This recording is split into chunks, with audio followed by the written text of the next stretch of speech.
राधे राधे, जय माता की भक्तों। आप सभी का स्वागत करती हूँ स्पिरिचुअल ज्ञान साधना में और आप सभी से अनुरोध करती हूँ कि स्पिरिचुअल ज्ञान साधना को सब्सक्राइब कर लीजिए और बेल आइकन को प्रेस कर दीजिए ताकि आपको नई नई वीडियोस का नोटिफिकेशन मिल जाए। ओम नमः शिवाय, हर हर महादेव। कैसे हैं आप सब लोग? आशा करते हैं भगवान भोलेनाथ और माता मंगला गौरी की कृपा से सब लोग बहुत अच्छे होंगे। बताने के लिए कमेंट में जय माता की, राधे राधे, हर हर महादेव अवश्य ही लिखिएगा। तो भक्तों, आज एक बार फिर से हम बहुत ही सुंदर भगवान भोलेनाथ की कथा लेकर आए हैं और आशा करते हैं कि आप सभी लोगों को कथा बहुत पसंद आएगी। तो आज की जो कथा है वो शिव पुराण की कथा है और शिव पुराण की बहुत ही सुंदर ये कथा है। बहुत ही ध्यान से और प्रेम से सुनिएगा, मन में भगवान भोलेनाथ का ध्यान करते हुए। श्रावण मास के पावन पवित्र महीने में भगवान भोलेनाथ की शिव पुराण की ये कथा सुनने से अनन्य फल की प्राप्ति होती है, पापों से मुक्ति मिलती है, जीवन के कष्ट दूर होते हैं। तो आप सभी से सबसे पहले निवेदन है कि यदि आपने अभी तक चैनल को सब्सक्राइब नहीं किया है तो जल्दी से कर लीजिए, बेल आइकन को प्रेस कर दीजिए ताकि आपको नई नई वीडियोस का नोटिफिकेशन मिलता रहे। तो चलिए प्रारंभ करते हैं आज की वीडियो। बोलिए गणेश भगवान की जय, गौरी शंकर भगवान की जय, लक्ष्मी नारायण भगवान की जय। श्री शौनक जी ने कहा, महाभाग सूत जी, आप धन्य हैं, परमार्थ तत्व के ज्ञाता हैं। आपने कृपा करके हम लोगों को यह दिव्य कथा सुनाई है। भूतल पर इस कथा के समान कल्याण का सर्वश्रेष्ठ साधन दूसरा कोई नहीं है। यह बात आज हमने आपकी कृपा से निश्चय पूर्वक समझ ली। सूत जी, कलयुग में इस कथा के द्वारा कौन कौन से पापी शुद्ध होते हैं उन्हें कृपा करके बताइए और इस जगत को कृतार्थ कीजिए। अब सूत जी बोलते हैं कि मुने, जो मनुष्य पापी, दुराचारी, खल तथा काम क्रोध आदि में निरंतर लिप्त रहने वाले हैं वो भी इस पुराण के श्रवण पठन से शुद्ध हो जाते हैं। इसी विषय में जानकर मुनि इस प्राचीन इतिहास का उदाहरण दिया करते हैं, जिसके श्रवण मात्र से संपूर्ण पापों का नाश हो जाता है।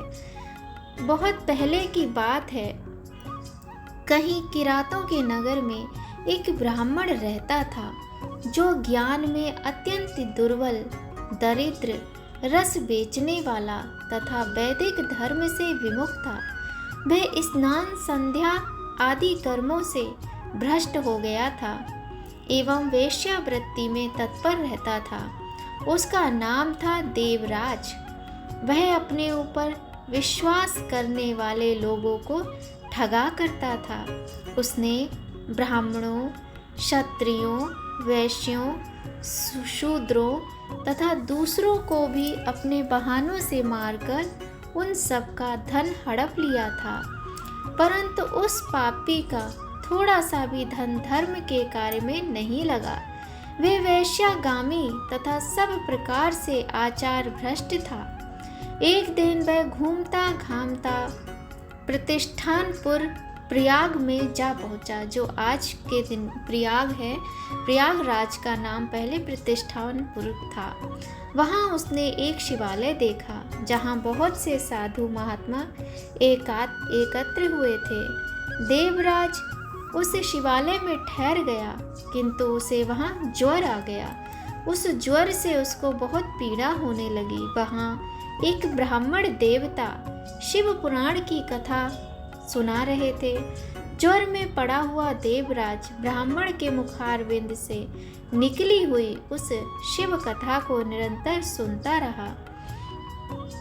1 मास के बाद वह ज्वर से अत्यंत पीड़ित होकर चल बसा। यमराज के दूत आए और उसे पाशों में बांधकर बलपूर्वक यमपुरी ले गए।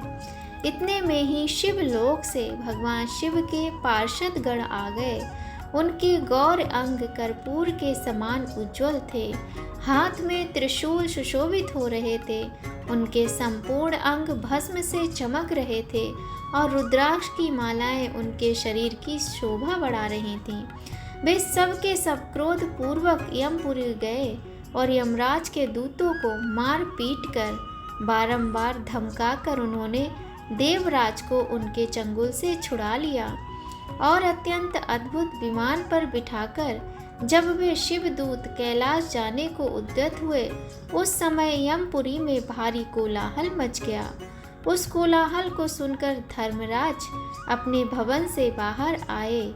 साक्षात दूसरे रुद्रों के समान प्रतीत होने वाले उन चारों दूतों को देखकर धर्मराज उनका ये विधि पूर्वक पूजन किया और ज्ञान दृष्टि से देखकर सारा वृतांत जान लिया।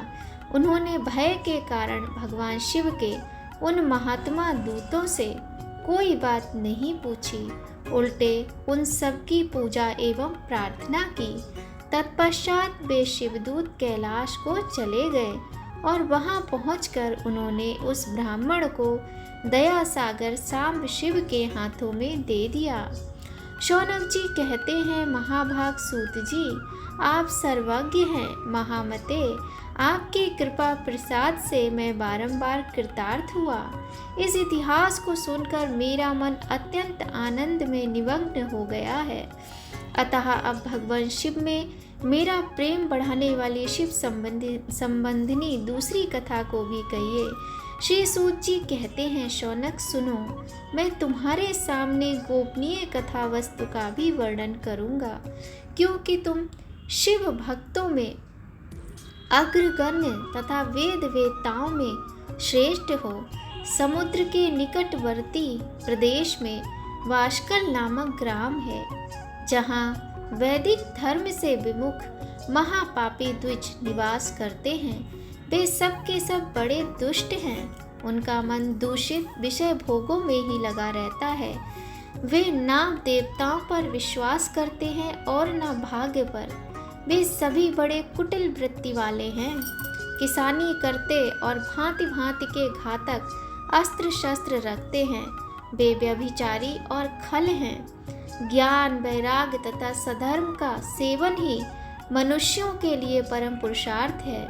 इस बात को वे बिल्कुल नहीं जानते हैं। वे सभी पशु बुद्धि वाले हैं। जहाँ के द्विज ऐसे हों, वहाँ के अन्य वर्णों के बारे में क्या कहा जाए। अन्य वर्णों के लोग भी उन्हीं की भांति कुत्सित विचार रखने वाले स्वधर्म विमुख एवं खल हैं। वे सदा कुकर्म में लगे रहते हैं और नित्य विषय भोगों में ही डूबे रहते हैं। वहाँ की सब स्त्रियां भी कुटिल स्वभाव की, स्वेच्छाचारिणी, पापासक्त, कुत्सित विचार वाली और व्यभिचारिणी हैं। वे सद्व्यवहार तथा सदाचार से सर्वथा शून्य हैं। इस प्रकार वहाँ दुष्टों का ही निवास है। उस वाशकल नामक ग्राम में किसी समय एक बिंदुक नामक ब्राह्मण रहता था। वह बड़ा ही अधम था, दुरात्मा, महापापी था। यद्यपि उसकी स्त्री बहुत सुंदर थी, तो भी वो कुमार्ग पर ही चलता था। उसकी पत्नी का नाम चंचुला था। वह सदा उत्तम धर्म के पालन में लगी रहती थी, तो भी वह दुष्ट ब्राह्मण वैश्यागामी हो गया था। इस तरह कुकर्म में लगे हुए उस बिंदुक के बहुत वर्ष व्यतीत हो गए। उसकी स्त्री चंचुला काम से पीड़ित होने पर भी स्वधर्म नाश के भय से क्लेश सहकर भी दीर्घ काल तक धर्म से भ्रष्ट नहीं हुई, परंतु दुराचारी पति के आचरण से प्रभावित हो आगे चलकर वो भी दुराचारिणी हो गई। इस तरह दुराचार में डूबे हुए उन मूढ़ चित्त वाले पति पत्नी का बहुत सा समय व्यर्थ बीत गया।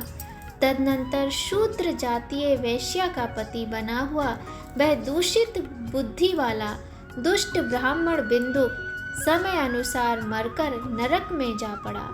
बहुत दिनों तक नरक का दुख भोगकर वह मूढ़ बुद्धि पापी विंध्य पर्वत पर भयंकर पिशाच हुआ।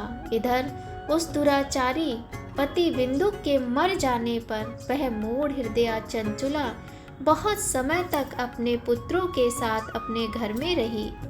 एक दिन दैव योग से किसी पुण्य पर्व के आने पर वह अपने भाई बंधुओं के साथ गोकर्ण क्षेत्र में गई। तीर्थयात्रियों के संग से उसने भी उस समय जाकर किसी तीर्थ के जल में स्नान किया। फिर वह साधारणतया मेला देखने की दृष्टि से बंधुजनों के साथ यत्र तत्र घूमने लगी।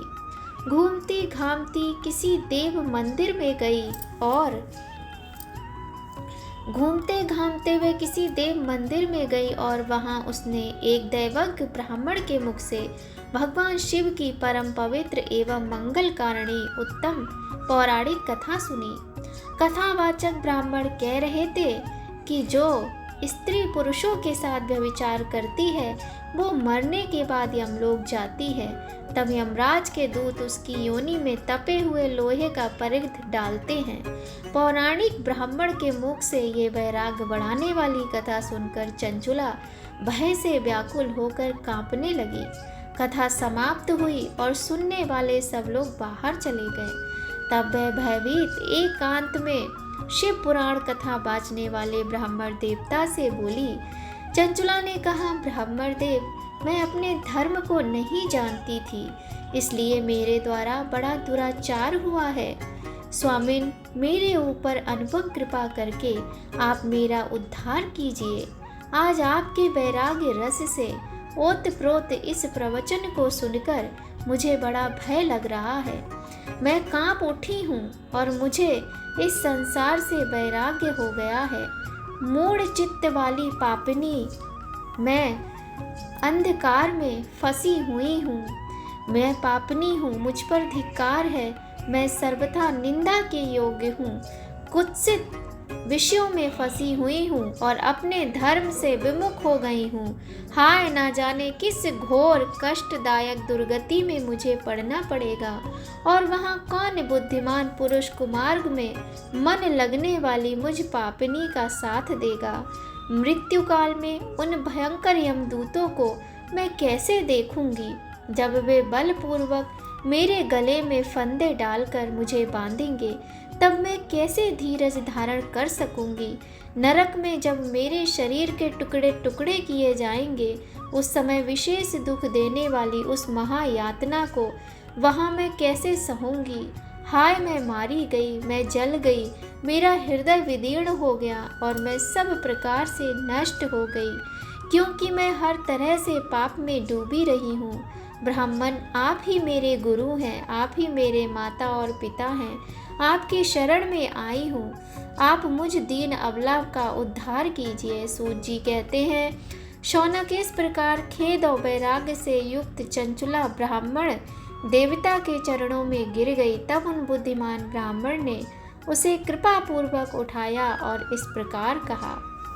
ब्राह्मण बोले, नारी, सौभाग्य की बात है कि भगवान शिव की कृपा से शिव पुराण की इस वैराग्य युक्त कथा को सुनकर तुम्हें समय पर चेत हो गया है। ब्राह्मण पत्नी, तुम डरो मत, भगवान शिव की शरण में जाओ।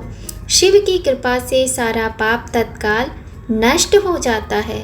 मैं तुमसे भगवान शिव की कीर्ति कथा से युक्त उस परम वस्तु का वर्णन करूँगा, जिससे तुम्हें सदा सुख देने वाली उत्तम गति प्राप्त होगी।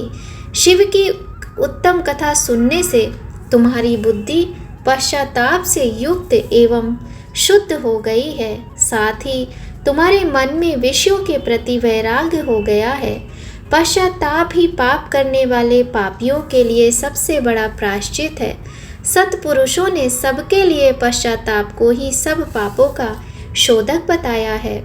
पश्चाताप से ही सब पापों की शुद्धि होती है। जो पश्चाताप करता है वही वास्तव में पापों का प्रायश्चित करता है, क्योंकि सत्पुरुषों ने समस्त पापों की शुद्धि के लिए प्रायश्चित का उपदेश किया है।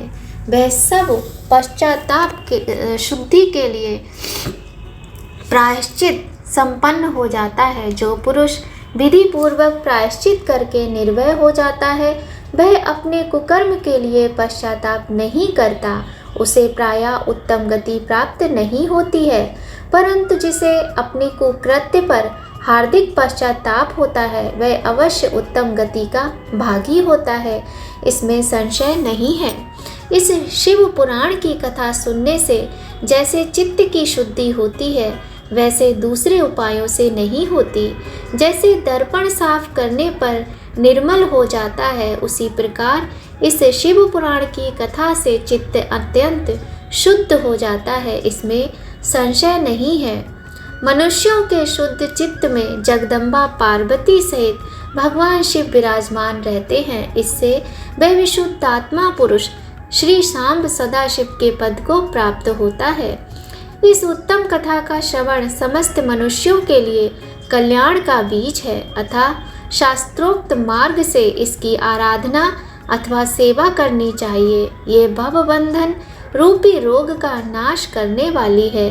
भगवान शिव की कथा को सुनकर फिर अपने हृदय में उसका मनन एवं निदिध्यासन करना चाहिए। इससे पूर्णतया चित्त शुद्ध हो जाता है। चित्त शुद्धि होने से महेश्वर की भक्ति अपने दोनों पुत्रों ज्ञान और वैराग्य के साथ निश्चय ही प्रकट होती है। तत्पश्चात महेश्वर के अनुग्रह से दिव्य मुक्ति प्राप्त होती है, इसमें संशय नहीं है।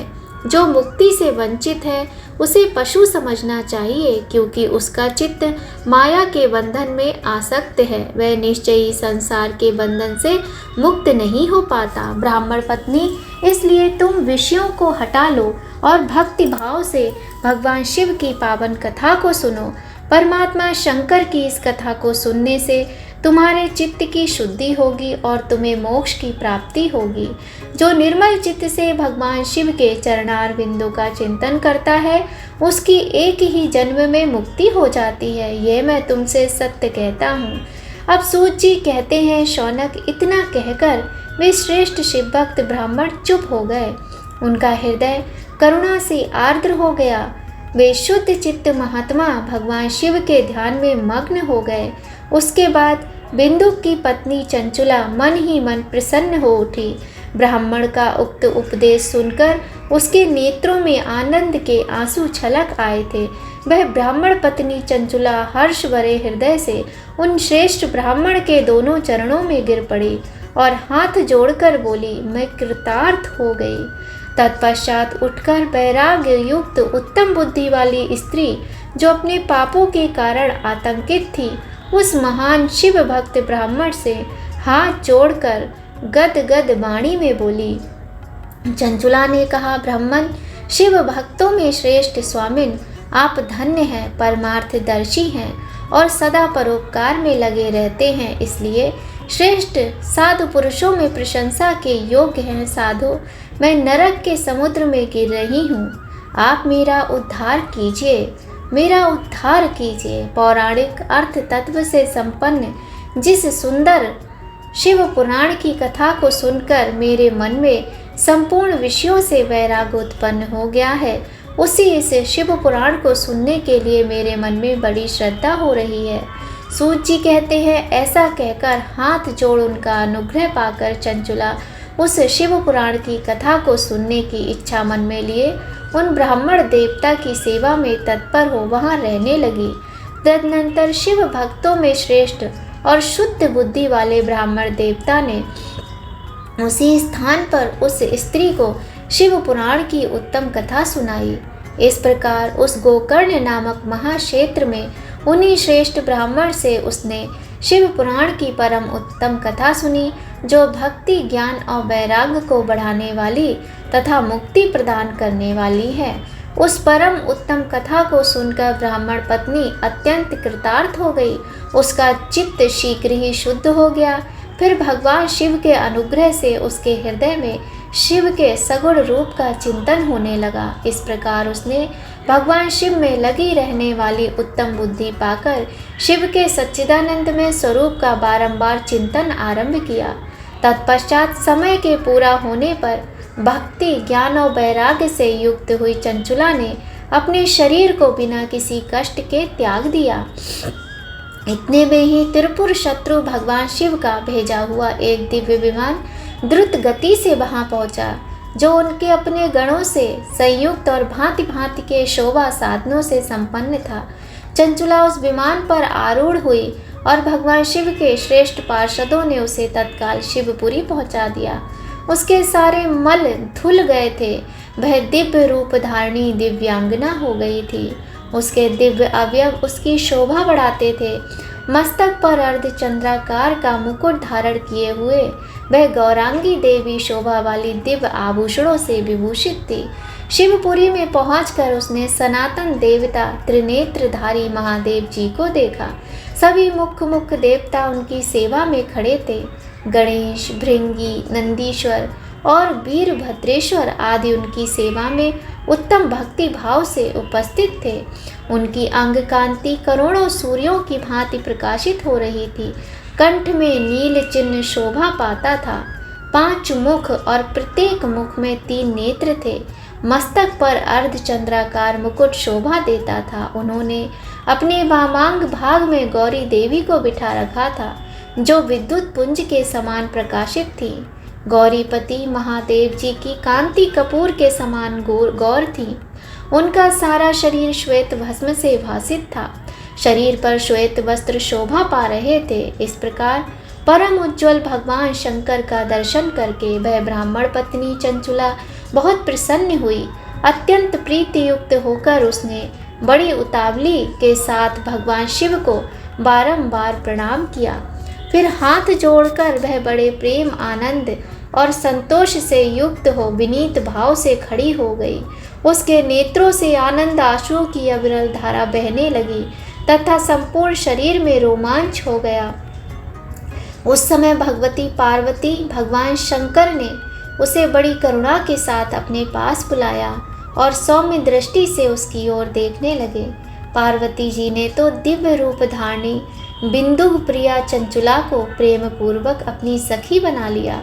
वह उस परमानंद घन ज्योति स्वरूप सनातन धाम में अविचल निवास पाकर दिव्य सौख्य से संपन्न हो अक्षय सुख का अनुभव करने लगी।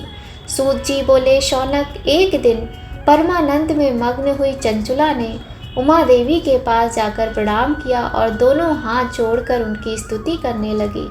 चंचुला बोली, गिरजानंदिनी स्कंद माता, मनुष्यों ने सदा आपका सेवन किया है। समस्त सुखों को देने वाली शंभु प्रिय आप ब्रह्म स्वरूपिणी हैं। विष्णु और ब्रह्मा आदि देवताओं द्वारा सेव्य हैं। आप ही सगुणा निर्गुणा हैं तथा आप ही सूक्ष्मा सच्चिदानंद स्वरूपिणी आघा प्रकृति हैं। आप ही संसार की सृष्टि, पालन और संहार करने वाली हैं। तीनों गुणों का आश्रय भी आप ही हैं। ब्रह्मा, विष्णु और महेश, इन तीनों देवताओं का निवास स्थान तथा उनकी उत्तम प्रतिष्ठा करने वाली पराशक्ति आप ही हैं। सूत जी कहते हैं, शौनक, जिसे सद्गति प्राप्त हो चुकी थी, वह चंचुला इस प्रकार महेश्वर पत्नी उमा की स्तुति करके सिर झुकाए चुप हो गई। उसके नेत्रों में प्रेम के आंसू उमड़ आए।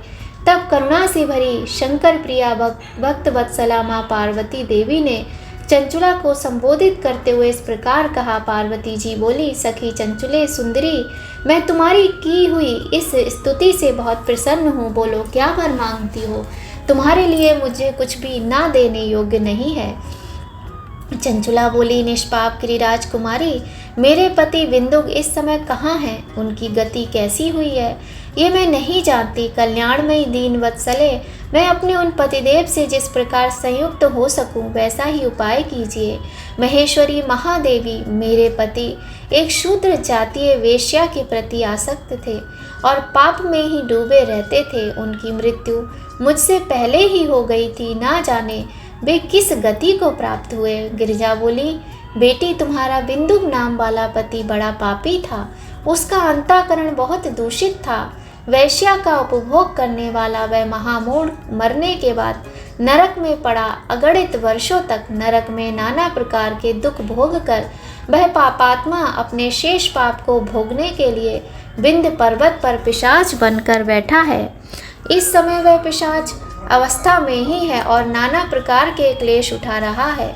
वह दुष्ट वहीं वायु पीकर रहता है और वहीं सदा सब प्रकार के कष्ट सहता है। सूत जी कहते हैं, शौनक, गौरी देवी की यह बात सुनकर उत्तम व्रत का पालन करने वाली चंचुला पति के महान दुख से दुखी हो गई। फिर मन को स्थिर करके उस ब्राह्मण पत्नी ने व्यथित हृदय से महेश्वरी को प्रणाम करके पुनः पूछा। चंचुला बोली, महेश्वरी महादेवी, मुझ पर कृपा कीजिए और दूषित कर्म वाले मेरे उस दुष्ट पति का अब उद्धार कर दीजिए। देवी, कुत्सित बुद्धि वाले मेरे उस पापात्मा पति को किस उपाय से उत्तम गति प्राप्त हो सकती है, यह शीघ्र बताइए, आपको नमस्कार है। पार्वती जी ने कहा, तुम्हारा पति अगर शिव पुराण की पुण्यमयी उत्तम कथा सुने तो सारी ही दुर्गति को पार करके उत्तम गति का भागी हो सकता है। अमृत के समान मधुर अक्षरों से युक्त गौरी देवी का वह वचन आदर पूर्वक सुनकर चंचुला ने हाथ जोड़कर मस्तक झुकाकर उन्हें बारंबार प्रणाम किया और अपने पति के समस्त पापों की शुद्धि तथा उत्तम गति की प्राप्ति के लिए पार्वती देवी से यह प्रार्थना की कि मेरे पति को शिव पुराण सुनाने की व्यवस्था होनी चाहिए। उस ब्राह्मण पत्नी के बारंबार प्रार्थना करने पर शिव प्रिया गौरी देवी को बड़ी दया आ गई। उन भक्त वत्सला महेश्वरी गिरिराज कुमारी ने भगवान शिव की उत्तम कीर्ति का गान करने वाले गंधर्वराज तुम्बुरु को बुलाकर उनसे प्रसन्नता पूर्वक इस प्रकार कहा, तुम्बुरु, तुम्हारी भगवान शिव में प्रीति है। तुम मेरे मन की बातों को जानकर मेरे अविष्ट कार्यों को सिद्ध करने वाले हो, इसलिए मैं तुमसे एक बात कहती हूँ, तुम्हारा कल्याण हो। तुम मेरी इस सखी के साथ शीघ्र ही बिंद पर्वत पर जाओ। वहाँ एक महाघोर और भयंकर पिशाच रहता है। उसका वृतांत तुम आरंभ से ही सुनो। मैं तुमसे प्रसन्नता पूर्वक सब कुछ बताती हूँ। पूर्व जन्म में वह पिशाच बिंदु नामक ब्राह्मण था। मेरी इस सखी चंचुला का पति था, परंतु वह दुष्ट वैश्यागामी हो गया। स्नान संध्या आदि नित्य कर्म छोड़कर अपवित्र रहने लगा। क्रोध के कारण उसकी बुद्धि पर मूढ़ता छा गई थी। वह कर्तव्य अकर्तव्य का विवेक नहीं कर पाता था। अभक्ष भक्षण, सज्जनों से द्वेष और दूषित वस्तुओं का दान लेना यही उसका स्वाभाविक कर्म बन गया था। वह अस्त्र शस्त्र लेकर हिंसा करता, बाएं हाथ से खाता, दीनों को सताता और क्रूरता पूर्वक पराये घरों में आग लगा देता था।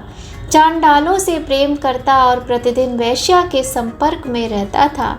बड़ा दुष्ट था वह पापी। अपनी पत्नी का परित्याग करके दुष्टों के संग में ही आनंद मनाता था। ब्रह्म मृत्यु पर्यंत दुराचार में ही फंसा रहा। फिर अंतकाल आने पर उसकी मृत्यु हो गई। वह पापियों के भोग स्थान घोर यमपुर में गया और वहाँ बहुत से नरकों का उपभोग करके वह दुष्टात्मा जीव इस समय विंध्य पर्वत पर पिशाच बना हुआ है। वह दुष्ट पिशाच अपने पापों का फल भोग रहा है। तुम उसके आगे यत्न पूर्वक शिव पुराण की उस दिव्य कथा का प्रवचन करो जो परम पुण्यमयी तथा समस्त पापों का नाश करने वाली है। शिव पुराण की कथा का श्रवण सबसे उत्कृष्ट पुण्य कर्म है। उससे उसका हृदय शीघ्र ही समस्त पापों से शुद्ध हो जाएगा और वह प्रेत योनि का परित्याग कर देगा। उस दुर्गति से मुक्त होने पर बिंदुक नामक पिशाच को मेरी आज्ञा से विमान पर बैठाकर तुम भगवान शिव के समीप ले आओ। सूत जी कहते हैं, शौनक, महेश्वरी उमा के इस प्रकार आदेश देने पर गंधर्वराज तुम्बुरु मन ही मन बड़े प्रसन्न हुए। उन्होंने अपने भाग्य की सराहना की। तत्पश्चात उस पिशाच की सती साध्वी पत्नी चंचुला के साथ विमान पर बैठकर नारद के प्रिय मित्र तुम्बुरु वेग पूर्वक विंध्याचल पर्वत पर गए जहाँ वह पिशाच रहता था। वहाँ उन्होंने उस पिशाच को देखा। उसका शरीर विशाल था, थोड़ी बहुत बड़ी थी। वह कभी हंसता, कभी रोता, कभी उछलता था। उसकी आकृति बड़ी विकराल थी। भगवान शिव की उत्तम कृति का गान करने वाले महाबली तुम्बुरु ने उस भयंकर पिशाच को पाशों में बांध लिया। तदनंतर तुम्बुरु ने शिव पुराण की कथा बाँचने का निश्चय करके महोत्सव युक्त स्थान और मंडप आदि की रचना की। इतने में ही संपूर्ण लोकों में बड़े वेग से यह प्रचार हो गया कि देवी पार्वती की आज्ञा से एक पिशाच का उद्धार करने के लिए शिव पुराण की उत्तम कथा सुनाने के लिए तुम्बुरु विंध्य पर्वत पर गए हैं। फिर तो उस कथा को सुनने के लोभ से बहुत से देवर्षि भी शीघ्र ही वहां जा पहुंचे। आदर पूर्वक शिव पुराण सुनने के लिए आए हुए लोगों का उस पर्वत पर बड़ा अद्भुत और कल्याणकारी समाज जुट गया।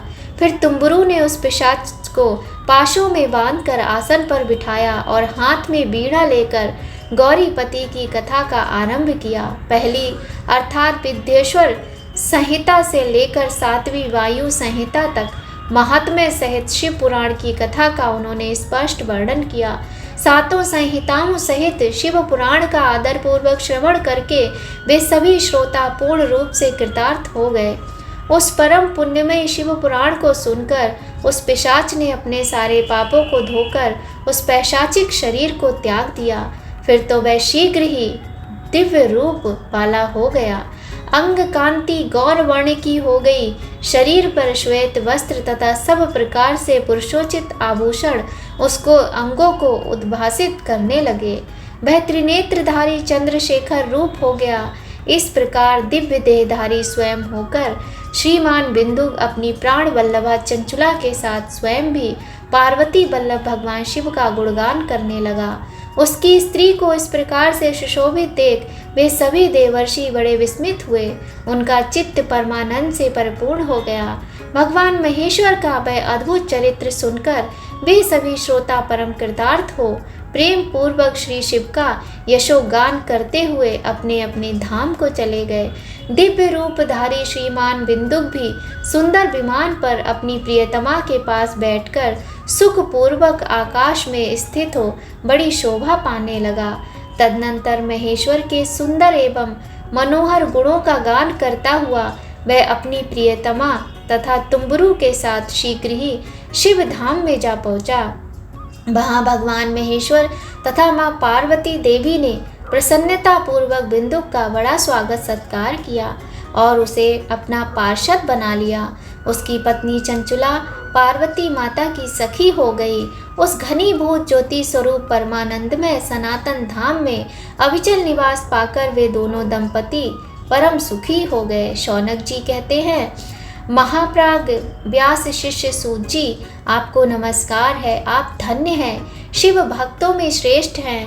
आपके महान गुण वर्णन करने योग्य हैं। अब आप कल्याण में शिव पुराण की श्रवण की विधि बताइए जिससे सभी श्रोताओं को उत्तम फल की प्राप्ति हो सके। बोलिए गणेश भगवान की जय, बोलिए गौरी शंकर भगवान की जय, बोलिए लक्ष्मी नारायण भगवान की जय। इस प्रकार से आज हमने भगवान भोलेनाथ की बहुत ही सुंदर कथा का श्रवण किया जो कि शिव पुराण से ली गई है। चंचुला के प्रयत्न से माँ पार्वती की आज्ञा पाकर तुम्बुरु का विंध्य पर्वत पर शिव पुराण की कथा सुनाकर बिंदु का पिशाच योनि से उद्धार करना तथा उन दोनों दंपति का शिव धाम में सुखी होना, इस प्रकार हमने बहुत ही सुंदर कथा का श्रवण किया। अगर आपको कथा अच्छी लगे तो लाइक अवश्य कीजिएगा। कमेंट में जय माता की, राधे राधे, हर हर महादेव अवश्य ही लिखिएगा। आज की कथा अब यहीं पर समाप्त होती है। मिलते हैं आपसे नई कहानी, नई वीडियो, नई जानकारी के साथ नए वीडियो में। तब तक सभी लोग खूब खुश रहिए, स्वस्थ रहिए, प्रसन्न रहिए। अपना और अपने अपनों का खूब ख्याल रखिए। हर कथा, हर कहानी से हमें कहीं ना कहीं कोई ना कोई शिक्षा मिलती है। चरित्र बहुत बड़ा धन होता है मनुष्य का, तो अपने चरित्र को सदा दर्पण की तरह स्वच्छ और साफ रखना चाहिए। जय माता की, राधे राधे, हर हर महादेव।